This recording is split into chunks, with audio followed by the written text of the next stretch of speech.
Welcome back to .NET Rocks. This is Carl Franklin. And this is Richard Campbell. And you're up at the Coast House, and I'm here in New London. Just got my air conditioning back on. The panel was broken, had a short or something.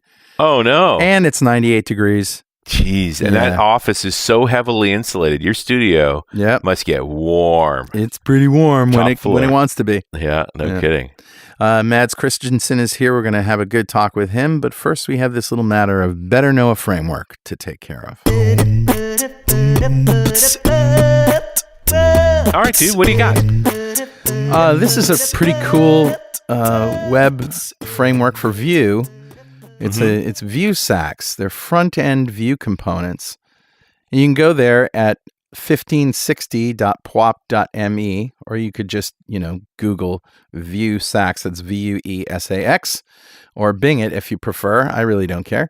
So Vue is actually like as in Vue the web components. Yeah, that's right. Right. And so it's really cool ecosystem with a lot of heavy contributors, and you can just go check out these components. I mean, you have the standard buttons, select notifications and checkbox and radio stuff too.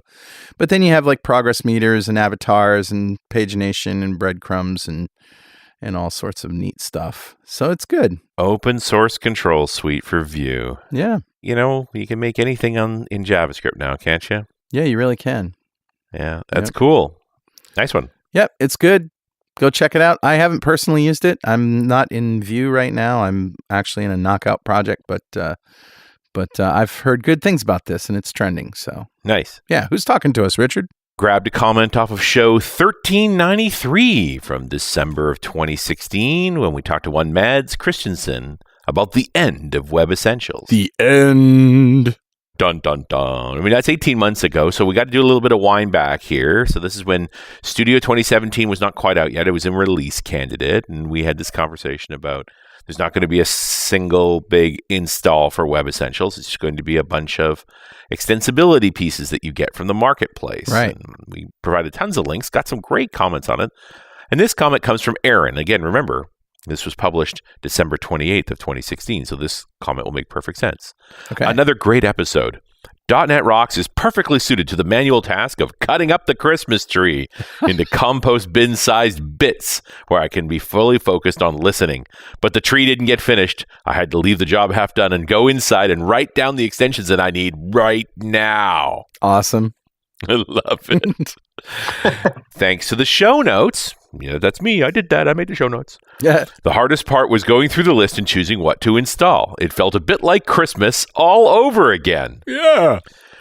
Currently at work, I'm developing a greenfield web application. Many of these extensions will save me a lot of time, including the Vue.js pack. But I look at Vue Sacks.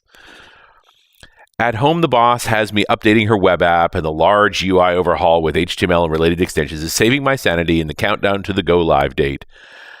For what it's worth for others, the Web Essentials page is well curated, but I found some of the other extensions are more easily opened at the OpenVSX gallery, and provided a couple of links. So there you go, a fan, an advocate, and someone that we obviously affected at Christmas time in 2016.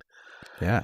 So, Aaron, thank you so much for your comment. A copy of Music to Code By is on its way to you. And if you'd like a copy of Music to Code By, write a comment on the website at .NETRocks.com or via any of our social media. So we publish every show to Facebook and Google+. And if you comment there or read on the show, we'll send you some Music to Code By.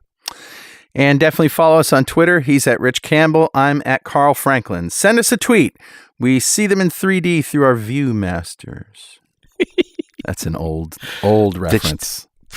Yeah. Got to be like 50 to get left that. them all behind there, brother. All behind. There's a bunch of people. Even the dogs are going, huh? What? Huh? Yep. Viewmaster. Viewmaster. That's what we played with when we were kids before we had HoloLenses. Yeah, it's just like a HoloLens, really, wasn't it? The static HoloLens. Static HoloLens. All right. Let's bring Mads on. Mads Kristensen is a senior program manager on the web platforms and tools team at Microsoft, working on the web developer experiences of Visual Studio.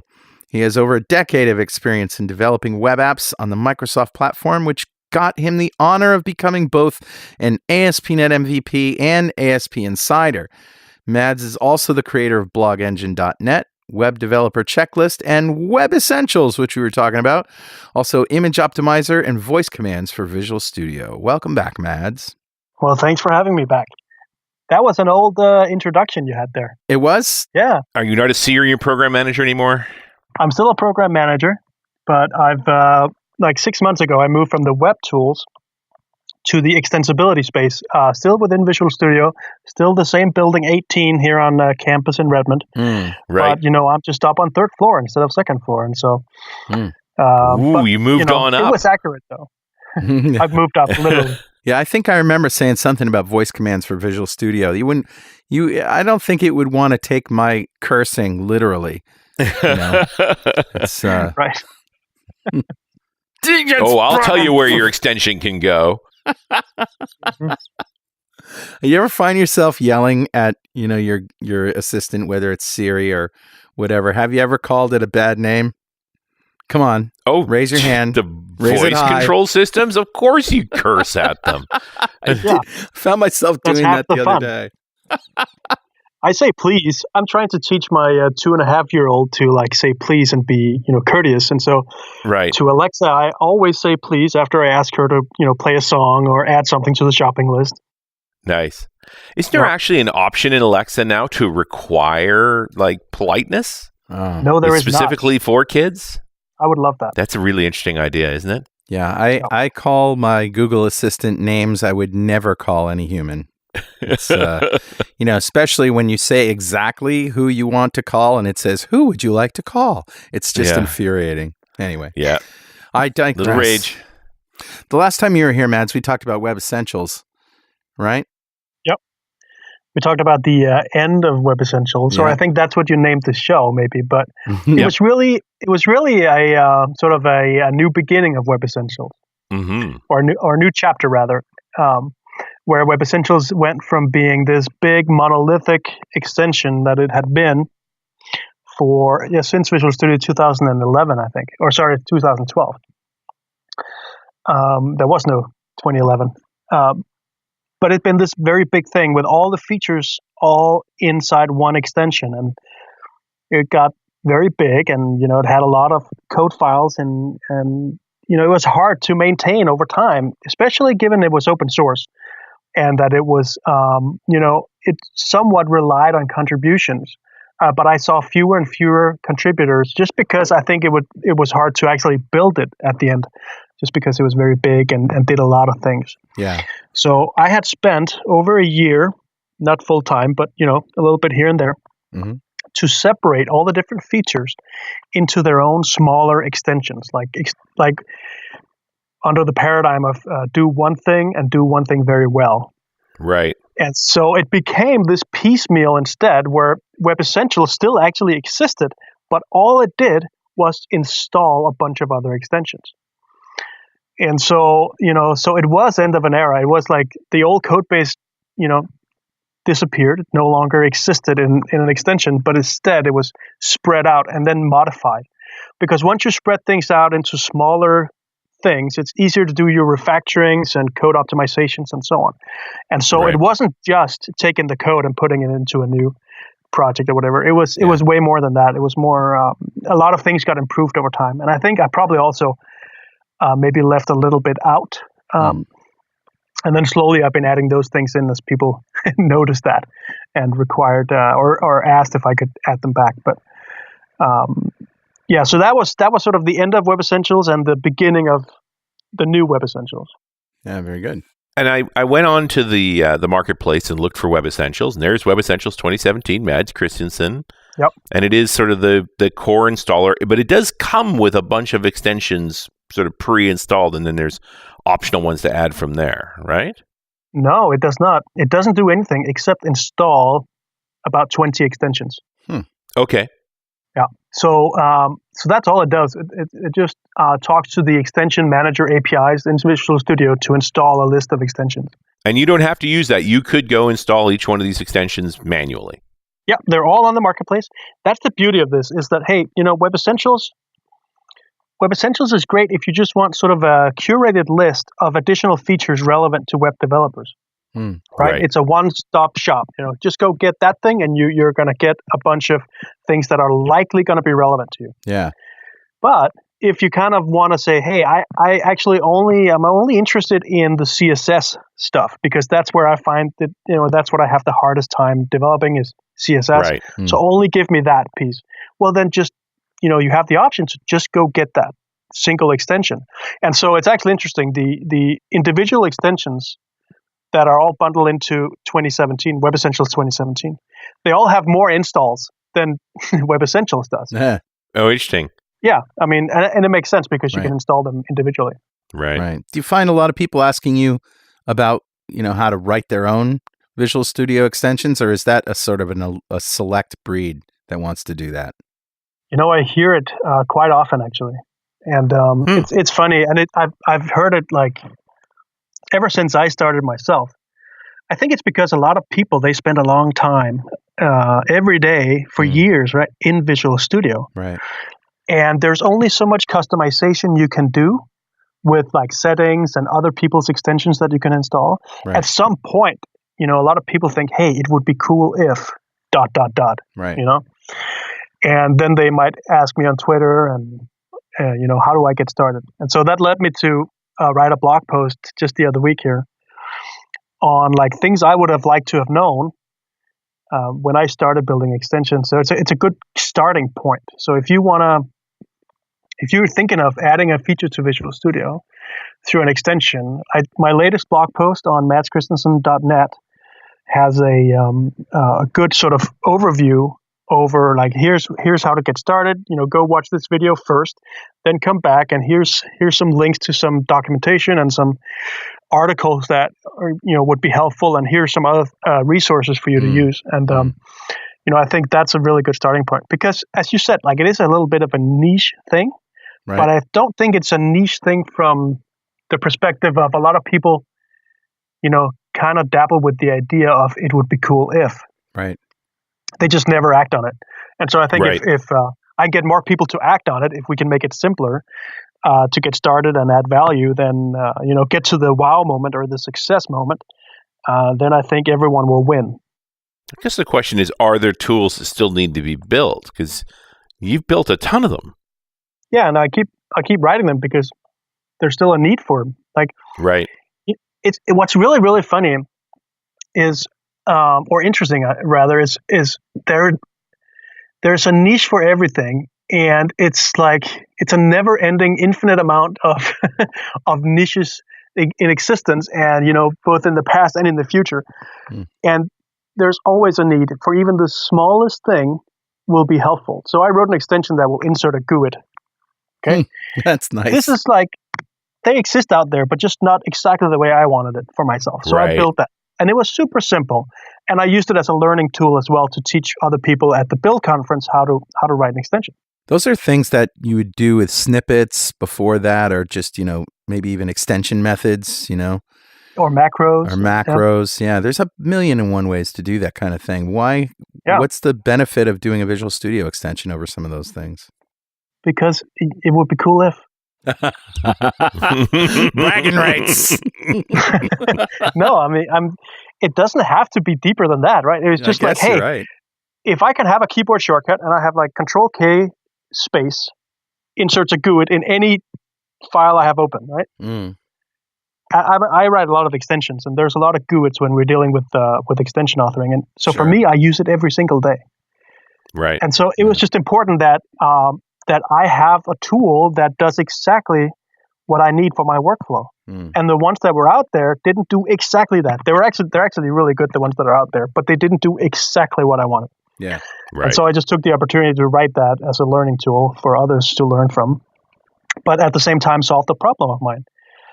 And so, problems can be big and they can be small. And the thing about Visual Studio is, or any other thing you spend 8 hours a day in, is that there's a lot of paper cuts everywhere. And so if you can remove those paper cuts one by one, it's going to put a smile on your face. It's going to make you more productive. You're going to be happier, makes your life easier. And, you're going to feel empowered. If you were the one that wrote that extension, you solved that problem for yourself and potentially others, because you're being a good citizen and all. You publish it to the marketplace so everyone can use it. Right. The feeling of empowerment is just, it's unbeatable. So you say in your blog post not to skip the introduction, that it's really important that you understand the basics of how the extensibility system works. And if you skip that part, you're going to really screw the pooch. So maybe we should go over some of those basics. Yeah. Before you get started, you need to understand what an extension is. And I think that can be hard because this is very unique to Visual Studio. Like everyone has a different extensibility model. If you've written an extension to Visual Studio Code, let's say, some of it is familiar to you, but it's also very different. Mm-hmm. And so that's what I mean by don't skip the introduction, because we need to get you into the mindset or the framework of what an extension is and what it can do. And there are a couple of files that are specific that you need to understand. And one has to do with, how you name things, how you add icons, how you make your extension attractive to other people to install. And very simply you can do that, but you need to kind of understand how that all works. And then you have to understand, how do you add new commands? How do you create buttons on context menus and tool menus and toolbars and so on, and hook that up correctly. And there's a few ways you can hook it up, and there are ways that are, depending on the scenario, is more accurate than other ways of doing it. But it's understanding all sort of the moving parts and when to use what. And this is not about details. It's not about individual APIs. It's more like an overview that gets you sort of the fundamental understanding of the different parts that make up an extension. And once you get that, then it's also much easier for you to know where to look for help. Say, I want to do an extension that adds a tool window, let's say. Well, then if you have the general understanding of what an extension can do and how it does it, then you probably know that you can't just have a tool window, you also have to register it. Mm-hmm. And so you're one step ahead in doing your searching on Google or whatever to figure out how to do this right, because you know what to ask for. So even though you've never done a tool window before, mm-hmm. you're set up for success much better if you don't skip the overview introduction. Does that make sense? Yeah, absolutely. And I love that idea that you just need to know enough to know to ask your questions the right way so you can find things too. Yes, yes, exactly. That's very important. Hey guys, hold that thought while we take a moment for this very important message. Hey, Carl here to say that Music to Code By is now an app called Music to Flow By. Now you can listen to the tracks on your phone with offline capability. The first 3 tracks are free, and the entire catalog is available by subscription with a new track arriving every month. Just go to musictoflowby.com for all the links. And we're back. Carl Franklin, Richard Campbell, Mads Kristensen. It's .NET Rocks, and we're talking about Visual Studio extensions. And the blog post that he recently put up, which includes a link to your build talk on Visual Studio extensibility. Yep. Which we definitely want people to watch. That's from Build 2016. So I was doing that whole demo in Visual Studio 2015. Wow. Right. But it's a 100% valid still to this day. So nothing has changed in the realm of extensibility in terms of that overview given is exactly the same today. And it will be when Visual Studio 2019 comes out too. That doesn't mean that there's not anything new and new funky APIs to use or new cool features. There totally is. But the fundamentals are the same. I'm poking around in your GitHub repositories, and you have over 200 of them. Yes. Because you're busy. There you go. And it's, you're still updating. I see updates almost every day. Like you're working on this. What is your job, Mads? You've changed roles, but you seem to always be contributing to what are really an array of open source projects. Yeah, it's gone down a little bit in the last year. My contributions. But, my job is, well, nowadays it's to improve the extensibility story of Visual Studio. Right. And, and that means a lot of different things depending on who you ask. And so a lot of time goes with like regular program management work, right? However, the only way I can like fully understand and immerse myself into, be in the shoes of the users, the Visual Studio extension authors, is to keep building extensions. I have to try out the new APIs, so I get an understanding for the user experience. And sometimes that means I'm going to open a lot of bugs on people that own APIs, because I realize that, hey, these APIs are not as easy to use as maybe they were designed for. And right. So I think it just kind of helps tremendously. So I do spend time in Visual Studio. It always helps to have a program manager who actually uses the product he manages. Like that's very cool. As long as that doesn't overwhelm customer feedback too. How are you getting feedback from other users? We do it in. See, this is where the whole niche thing comes in again, because it's actually a little hard because we don't have that many extenders out there. So the pool of who to survey or whatever is relatively small. However, writing an extension is only one equation, or one part of the equation. Another part is the users of extensions. Yeah. And that pool is a lot bigger. And so, we do different things. So at Build, we interviewed like 70 developers on their use of extensions, and some of them, they didn't use extensions, so we interviewed them about that as well. And so we can get some very, say that way, we get some good quantifiable data. Other things we do is I basically Skype call people that write extensions. So if you write extensions out there, you have some extensions in the marketplace, and you have some feedback for how that experience was building that extension. I'm would be more than happy to talk to you, get your pain points, learn your issues, and hopefully what it's going to end up in is we're going to fix all these things. Yeah, for sure. And so that's a really cool thing about being in the extensibility team, is that I can fix something the next day by writing an extension, and my audience are happy to install extensions. They have absolutely no problem doing so. That's your hammer. Yeah. Well, and it's also just because I was thinking in terms of what does it take to actually get a change done to Visual Studio itself, because that's got to be challenging. It's such a big code base. That kind of depends on what you want to have done. I don't see some of it is like really quickly. We can do that, within a week. Obviously, you have to wait for the next release to come out for you to get that change. But at least there's quarterly releases now. Yeah, and with the previews, it's even more often. So if you're willing to take a preview, you can get your hands on this stuff like within a month. And so, nice. Or even, work, but then there are larger things that require multiple teams to be involved. Those are the hard ones. Right. If you have an issue that can be solved solely by one single team, the chances of it being done immediately is a lot bigger because you don't have to coordinate with anyone else. Right. And so, it all depends on what you're asking for. We had a request coming in from the ALM Rangers the other day about they wanted an update all button. So when you go to the extensions and updates dialog, and you see you have like 6 extensions that need updates, it would be nice if there was a button that just says update all of them in one click. And so we just added that because we didn't have to coordinate with anyone else. It's a very simple thing for us to do. And, we've heard it before a little bit here and a little bit there, but all of a sudden it was like this big ask coming in, and it's like, okay, let's get it done. It was on the backlog already. Let's just prioritize this because we have like half a day. Like some of it just doesn't take that long. It's like, okay, let's just delight our users with this little thing. And so it depends on the current workload of the team. It depends on a lot of things, but sometimes we can move really fast. But I got to imagine you just were having a scrum. This topic came up again.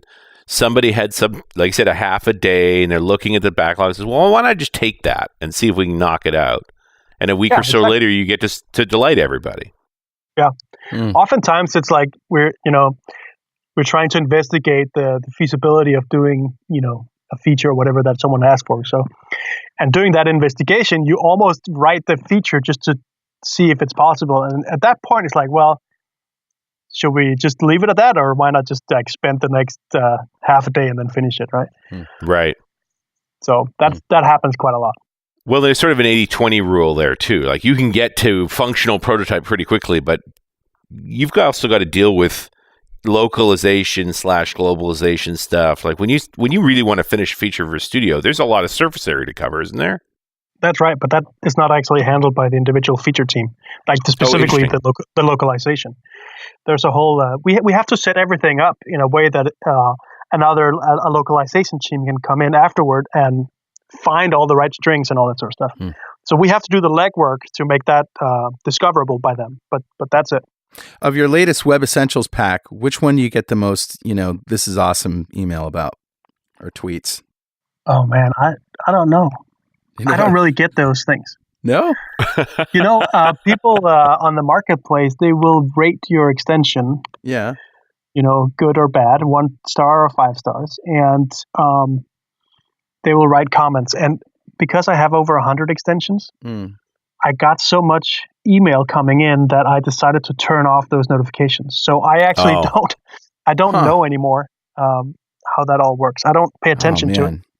If only there was a graph. Some of it was very. I remember back when I did get it. Some of it makes you happy, and some of it makes you just really angry. And it was a point where it didn't give me anything. It didn't add value. It didn't make me change my behavior. Saying, "Oh, I got some bad reviews here. Let me go fix it up. Let me allocate some time that I didn't had done anyway." And but so it didn't make me do that. So it's better that I don't get those notifications. I'm just going to take a stab in the dark and say it's the image optimizer. Yeah, that's pretty awesome. 1.2 million downloads, 64 ratings, 5 stars. Doesn't get better than that. Yeah. I keep updating that one. Every time there's a new tool coming out that's sort of industry standard for optimizing PNGs or JPEGs or whatever, like Moss JPEG came out like 3 years ago. I updated it to have the Moss JPEG compressor. Every time there's something, I update this to make sure it's you get the best and the latest in technology. Right. I love this thing. This is one of my favorite things because I use it for websites, obviously. It's really good to optimize the images of your website. You can do it both losslessly and lossy. So lossless means no pixel would change, but the file size is smaller. Lossy means, hey, we can actually change. We're going to change the pixels a little bit, but the human eye can't tell the difference. And we can substantially reduce the size of the file. So like, let's say 70%, but the human eye can't tell that we did that. So it has those two features. It can either compromise for best quality or for best compression. And so that's the lossless versus lossy. And, for websites, that's tremendously important. But I do it in all my extensions as well. I do it in everything I do that involves images. I use this to make whatever file I have as small as possible. Right. Well, Richard. Yeah, buddy. Guess what time it is now? It must be that happy time again. Yeah, it's time to try to think of some way to make the awesomeness that is Mad's vast catalog of work actually funny and utterly fail. Dude, you are amazing. Let's give him a round of applause. I got nothing, man. Nothing. Nowhere to go. Nothing, except that I want to be more like you. And I mean that sincerely. It's actually time to give away a $200 Amazon card to one lucky member of the .NET Rocks fan club, compliments of Progress Telerik. But let me tell you about Conversational UI from Progress Telerik and Kendo UI. Conversational UI are chatbot framework agnostic user interface controls and components that enable .NET and JavaScript developers to create modern conversational chatbot experiences in their web, mobile, and desktop applications. The industry's first packaged set of user interface components built specifically for chatbots are available as part of the company's Telerik ASP.NET Ajax, ASP.NET MVC, ASP.NET Core, WinForms, WPF, Xamarin products, and Kendo UI for jQuery, Angular, Vue, React, PHP, and JSP libraries. By implementing key UI design features such as calendars, date pickers, list views, and others that are included in the toolsets, developers will be able to improve chatbot conversation through visual elements that enhance the natural flow of conversation. For more info, visit telerik.com/conversational-UI. All right, buddy. Who's our winner? Today's winner is Alistair Crabtree. Congratulations, Alistair. Yes. Golf clap for you. Alistair won a $200 Amazon gift card from Progress Tellerick, our good friends over there, just for being a member of the .NET Rocks fan club. And if you'd like to join, go to .NETRocks.com, click on the big Get Free Stuff button, answer a few questions, and join the fan club. We have thousands of members all over the world. In every show, we like to give away stuff from our sponsors. And every December, we give away a $5,000 technology shopping spree to one lucky member of the fan club. But you have to sign up to win. And Mads, it's your turn now. If you had $5,000 to spend on technology today, what would you buy? I would buy a system that would allow me to have like automated car keys for my house. Huh. So car keys? Yeah, sort of the concept of car keys. You leave the car, you click beep on your car keys, right? You click the button and the car locks. Little fob? Right. A little fob. So why can't I want that for my house. And yeah. Well, you and get I locks can with fobs. install. Well, no, hang on. It's Okay. not just the lock, right? Okay. I wanted to close the window, turn off the light, close the garage door, everything like that. So I want a couple of buttons. I want one that says, "Hey, I'm locked down. I'm the last one in the house. I'm leaving." So just lock up. I want one that says, "Hey, I'm going on vacation." Put everything in vacation mode, like turn down the heat, the water boiler, all that sort of stuff. Right. And this is all possible today. I can totally get this today, maybe except for the closing of the windows. But it's going to be thousands of dollars because I need to install all these individual components and hook it all up, and it's going to take forever. And I think with $5,000, at least I can get all the components. But I'm not sure I can get I can get started. Yeah. You can get a service provider to do it for you too. It'll just cost even more thousands of dollars. Yeah, right. And I'm still not sure about the door locks. I'm not sure that they're there yet. They don't look so good, and they're a little huge. And yeah, there's always a sign that a product hasn't been figured out when there's like 20 companies making one. Right, that's a hint. Whereas when it's solved, there's like you buy this. It's sort of apparent, but it's not like that. Everybody's sort of groping around for the correct answer. I absolutely want to do the sort of RFID front door. Then I could just put the chip in my hand, right? And just wave your hand, door unlocks. But I like being married too, so that didn't happen. Yeah, well, I want something where the key. I still have a key, but the newer door locks, they will have both like a Bluetooth, so you have an app on your phone, and so when you get close, it unlocks. But also have a numpad, so I can give family members a PIN number.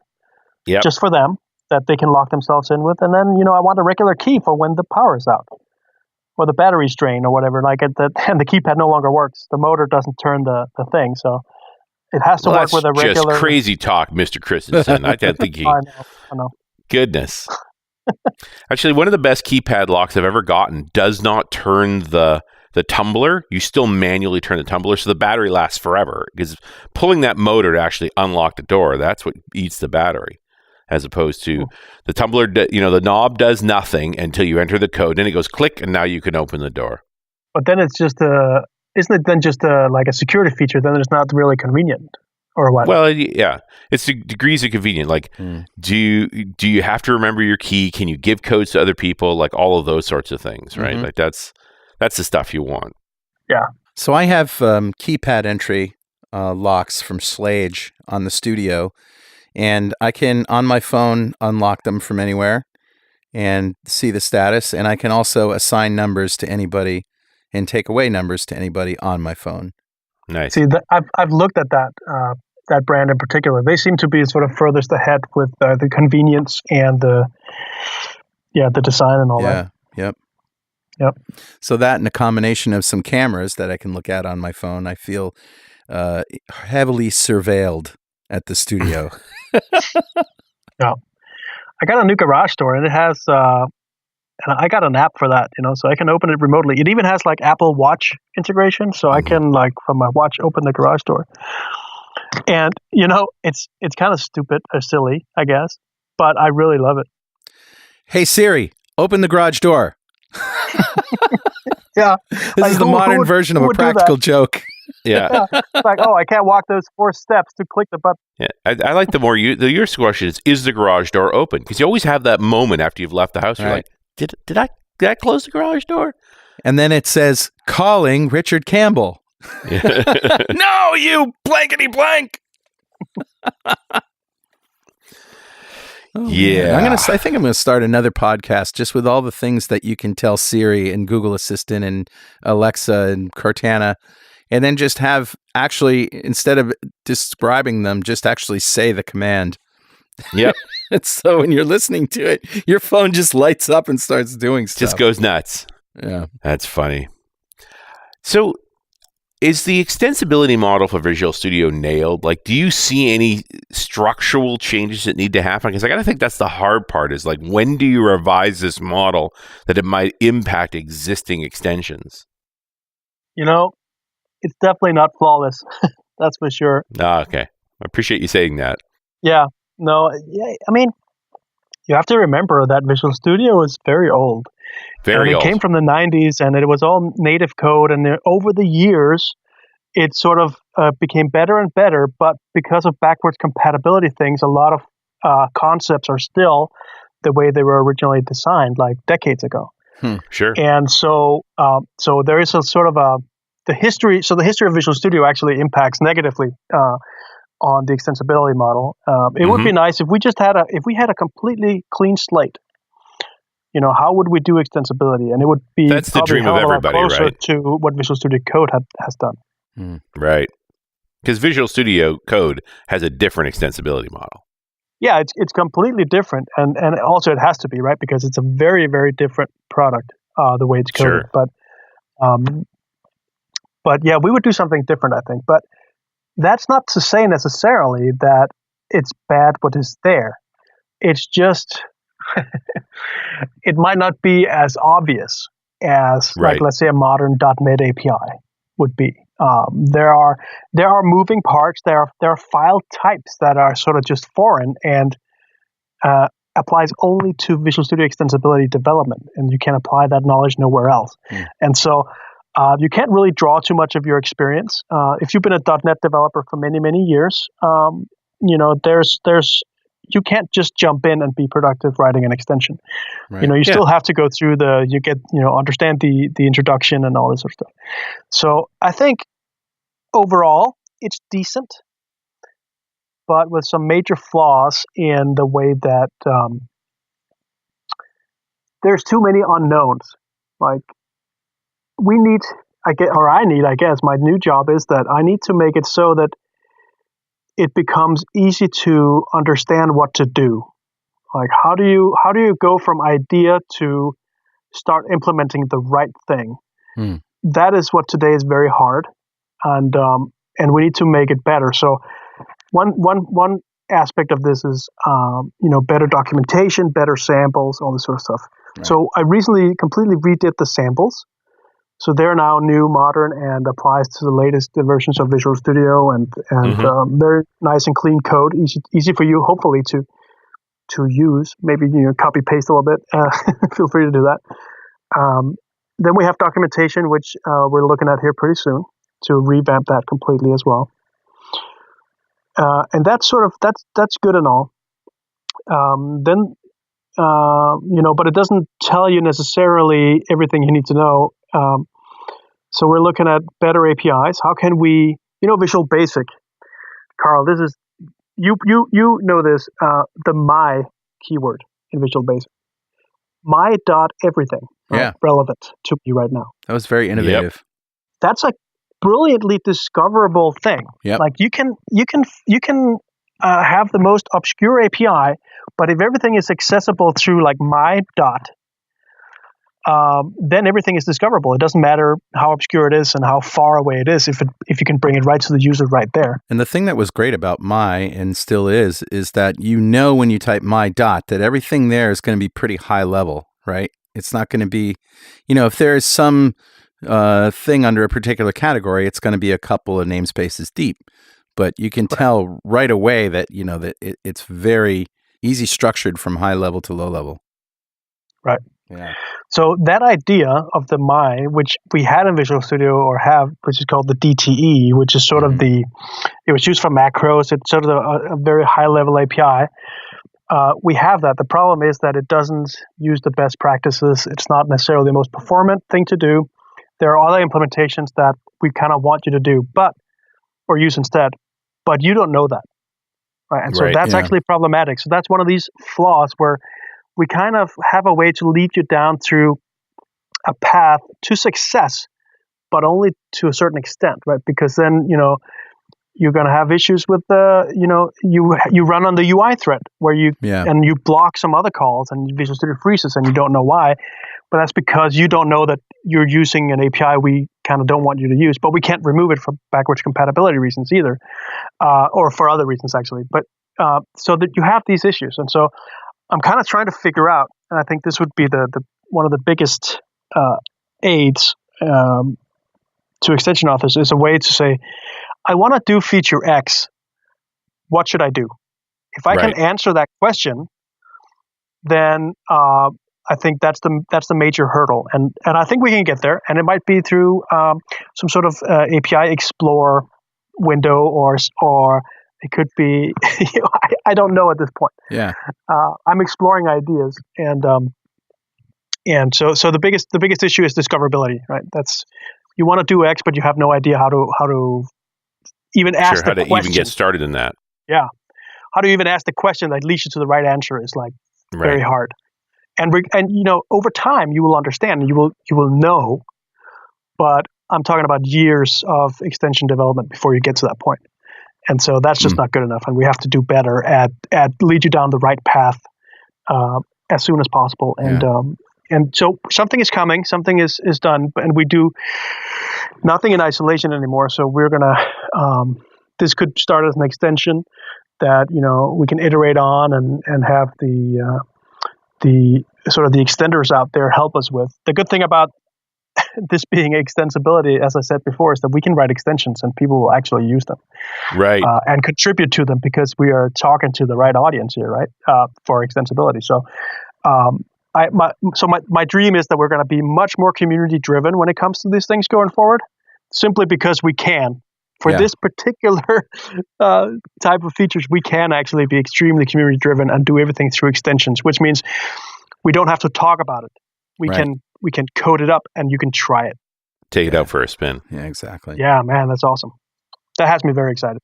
So should we expect a next release candidate or maybe in the 2019 edition, some of these new capabilities? No, don't expect that because as I said, I haven't nailed it yet. I don't know. Right. Just from an You're idea still or a exploring concept, this. I'm still exploring. So this is too early to say. However, it can totally be the case that it's going to be out at the same time as 2019, but it will not be part of 2019. It will be an extension you can install. Yeah, of course it will be. Yeah. And, I think that's a kind of a nice idea anyway, given it's the extensibility space, that, you do these things as optional extensions. As long as people know how to get those extensions. And that we will come. That we will have for you. So we will have a way to suggest extensions based on the context that you're in. So let's say that you open an extensibility project in Visual Studio. We can prompt you to say, hey, we've noticed that you're using, you have an extensibility project. We recommend that you use this extension to make your life easier. Do you want to install it? You can click yes, and you get the extension. So that's coming for everything. So that means it could also be you open a file, like a Markdown file, and it says, hey, we don't have a Markdown file editor in Visual Studio, but do you want to install this extension? Yeah. So this is a known pattern from a lot of other IDEs and editors out there.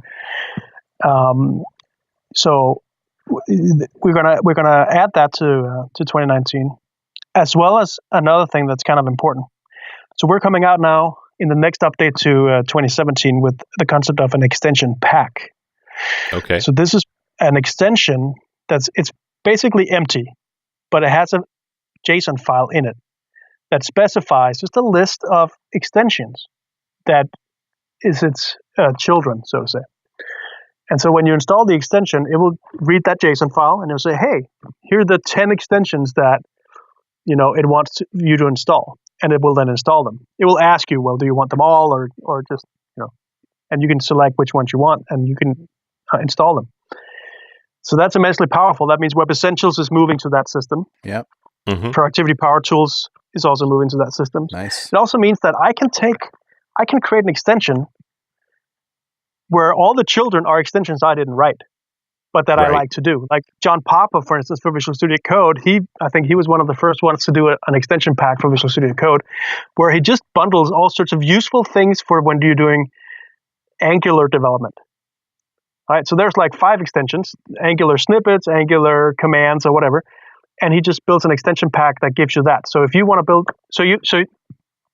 this is the same idea as Web Essentials, right? So here's a pack with relevant stuff for web development. So we're going to do that from my team. We're going to have an extension pack full of extensions that are relevant for extension authors.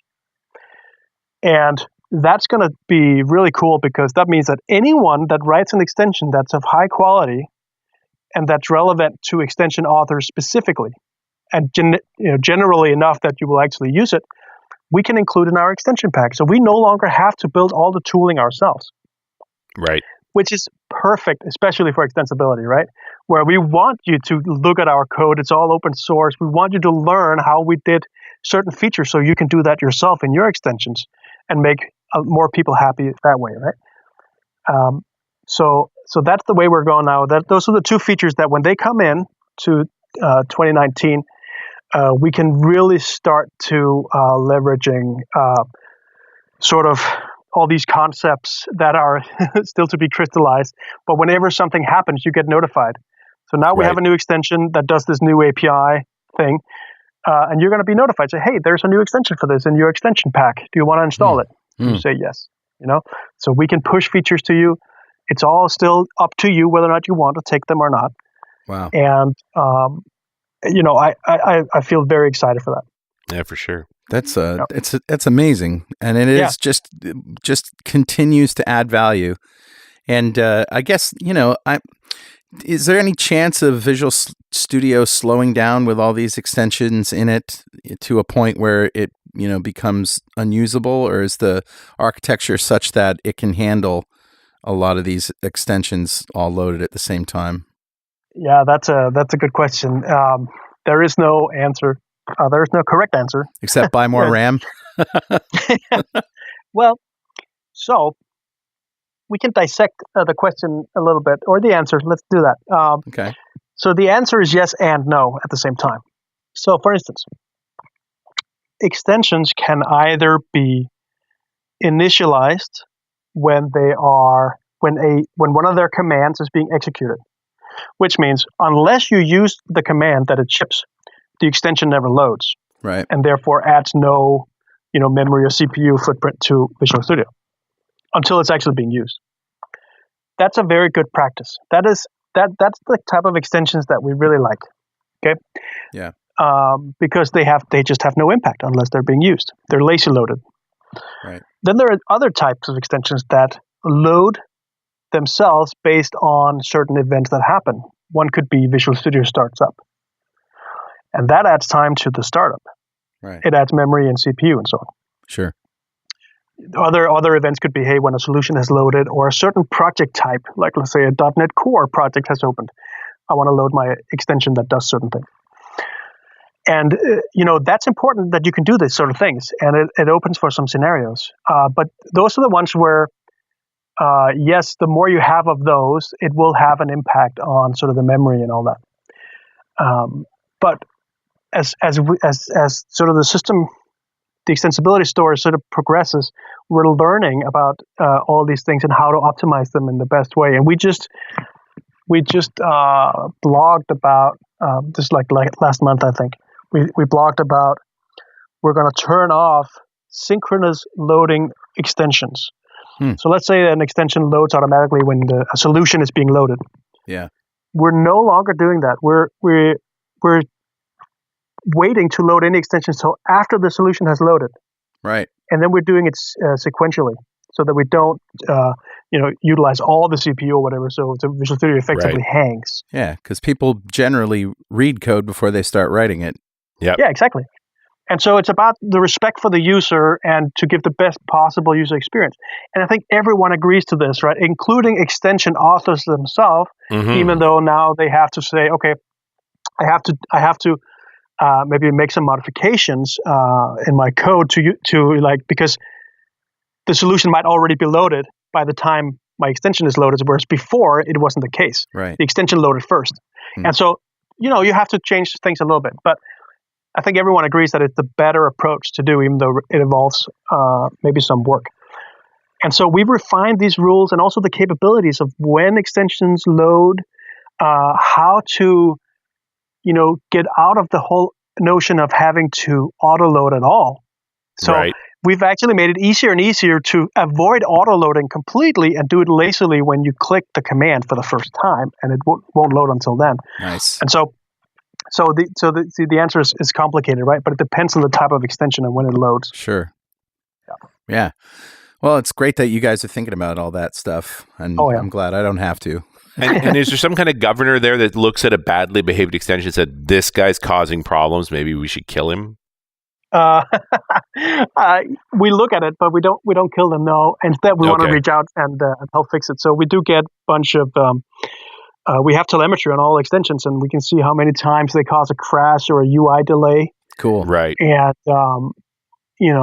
and so we know what to do, and we open issues on GitHub on extension authors, or if that's got to be spooky. We write an email to them directly, and we get the dialogue going. Sometimes I have to find them on Twitter or and, but it's all good, and it's actually not that big of a task for us to keep up with.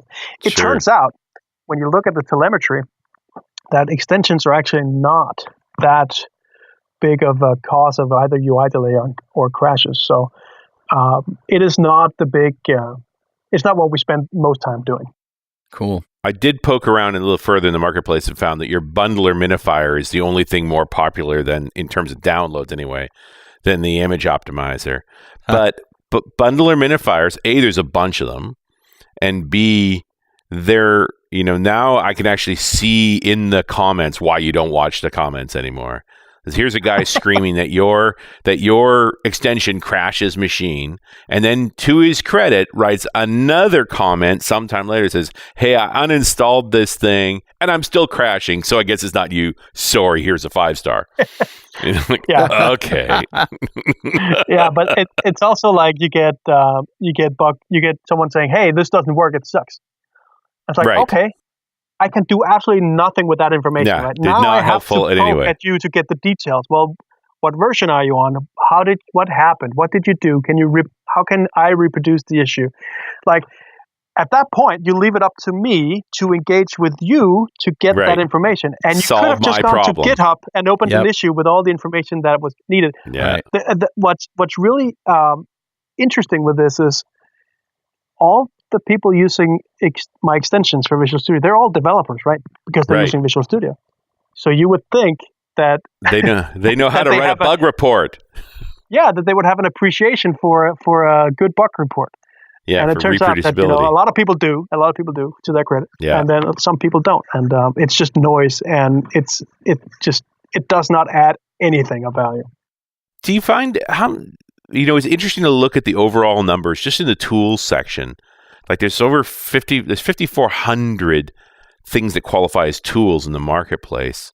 And how many people have never installed an extension? Like I just wonder at these numbers. Yep. So we know that about 25% of Visual Studio users have used third-party extensions. Okay. So that's a very low number. Well, yeah. Actually, it's a high number because at no point do we haven't really done a good job at marketing extensions, Right. Making when them you install visible to Visual others. Studio, we don't tell you, oh, by the way, do this and that. Well, if you listen to Don and Rocks, of course, you're gonna know. Yeah, you're right. So I don't actually know what to make of that number, if it's high or low. Yeah. But what I do make of it is that my team and I, we have like a great opportunity to make that closer to 100. And so I see it as a very positive thing that we can move this up. If we do our legwork, we get a lot of valuable extensions into the marketplace, and we are able to advertise them. get them into the hands of the user. This is the critical part, right? How do you? So of the 70 people we interviewed, discoverability was a problem to almost all of them. Right. Like, how do you, unless your colleague or Microsoft or someone else you trust have recommended an extension to you, then what's your incentive to go, spelunk the marketplace to like, oh, I'm just going to peruse in here and see if there's anything that piques my interest. Like that takes time. People don't really tend to do that. And so if we can get in and tell you about something at the moment you need it, that's where we want to be, right? Sure. That's a really interesting challenge. Yeah, it's actually hard, but one thing could be, hey, you open a project with a certain project type, could be Unity or Xamarin or .NET Core or whatever, or it could be a certain file type that you open that we can say, hey, there's an extension for this. It could be you're adding a NuGet package. Right, so you're adding something about the Azure SDK. We could say, hey, there's a new storage explorer for Azure that might be interesting to you. You're starting to write a regex, and we can tell that you're writing a regex. We say, hey, there's actually a regex extension here that will make it better for you to write regexes. So it's about like being very contextual without being annoying. That's actually hard, and get you. Valid recommendations, when you need them. So that's one aspect. That's where Microsoft, we can come in and suggest these things to you and help you out this way. Another one is like your team members can help you out. And so what we're going to introduce here, we don't have it quite yet. I have an extension that does it, but it's going to be baked into 2019 at some point. Is the notion of you can have solution-based extensions.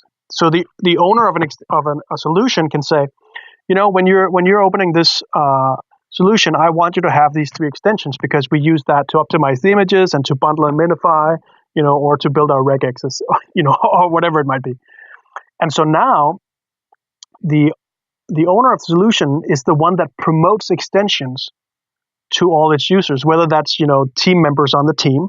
Or if it's open source project, it's for everyone who clones the project. Say, hey, in order to get the best experience, you need to get these 3 extensions. And so the more of this sort of recommendation we can get in a way that makes sense into the context you're in without being annoying, the better. Yeah. And also without picking favorites too, right? Like, so that'd be a challenge when there's 2 or 3 approaches to optimizing an image available as extensions. Like, how do you recommend one over the other, or recommend one and not mention the other? Yeah, exactly. Like, we need to get that. We need to get that right because someone has to make that list. Right. Well, and plus 5,000 extensions is its own disaster too. Nobody could look at 5,000 extensions. Well, for 2017, it's 2,600. Right. Only. Yeah. But to realize I'm struggling to do something in images and say, here are 3 extension libraries that could help you with this. Right. That's pretty powerful. But so what we're doing, and we've already started this work, and we're going to expand on it a lot, is to give you sort of warnings and errors based on best practice violations. So right now, we just introduced this very recently. When you upload an extension to the marketplace, it will scan through the extension and make sure that you're doing certain things right, or else you will get a warning. Yeah. So at this point, we don't have any errors, but it will, for instance, it will catch if you're trying to synchronously load an extension. We're going to tell you, hey, you're breaching best practices here. You should do it asynchronously. That's an example, right? But you can imagine we can add so many other things to this validator. That's like, hey, you need a high quality icon. You need a description that's longer than 30 characters. I'm making this up right now. Right. We can test for all sorts of things that can give us sort of an idea of a certain minimum quality level. Right. So if we can come in and say, okay, this extension has,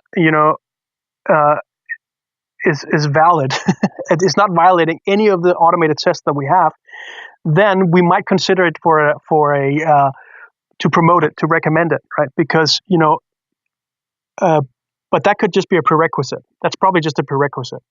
But to ever be suggested by Microsoft as an extension for a certain scenario, you have to at least adhere to best practices. Right. And so I think before we have an automated system that's like fully capable of, sort of greenlighting you to to be in that pool of whitelisted extensions, then it's too hard to do without, then we have to be very careful. Because at least when we have an automated system, we can say immediately that, hey, these 50% of extensions are not even we're not even considering. Yeah, they're not in this league. Yeah, it makes the pool a lot smaller, and so I think that's. But curation is hard, and you are telling people their baby is ugly. I know. It is hard. Yep. Yeah. But I think as an extender, I think there's an understanding of what it means, because as an extender what you're capable of. You know the amount of damage you can do to the person installing the extension, right? There's no sandbox in Visual Studio, so you can do anything C# allows you to do. It could make for some really fun practical joke extensions. Anybody written those? Yeah, I have a few. Have you really? Of course he has. All right, what were they? Come on, I gotta hear a story here. Okay, well, the original one I had, Syed Hashimi and I, we built this for Visual Studio 2010. It's an extension called Farticus. So it basically reacts to when a build fails, and you can sort of imagine what it does. I can imagine. Yes, no, I'm there. Hey, look, it's still in the marketplace too. How about that? I'll include a link in the show notes. And it's open source. You go check out the code. So this is the original probably prank extension that's out there. I had another one in mind. So Mike Lorbetsky, he's a developer on the Web Tools team in Visual Studio, and him and I, we had the idea of creating an extension called Visual Studio Cola. Okay. And it basically mimics that someone poured Coke into your keyboard. So every now and again when you hit a key, it would just pretend that it's stuck and just keep repeating that key press for like 30 seconds, right? And then you have to hit it 3 times for it to stop, and stuff like that. And sometimes when you click a key, nothing happens. Right. Oh man. So what's next, man? What's in your inbox? Paternity leave. Wow. Right. Yeah, that's one of the reasons we're getting this show done today is like you're gone next week. This is it. You're out. Right. Yeah. Wow. I broke up my my paternity leave. Here at Microsoft, fathers get 12 weeks. So my son was born in December last year. So I did half my leave there into January. Nice. And so now I'm doing the other half here during the summer. Wow. Yeah, and then after that, it's all back to the daily grind of making extension writing better. Wow. Nice. Awesome. Yeah. Well, thanks for being you, man, and thanks for all your hard work and letting us know about the best way to write extensions. It's great. Well, thanks for having me on again. You bet. All right, we'll see you next time on .NET Rocks.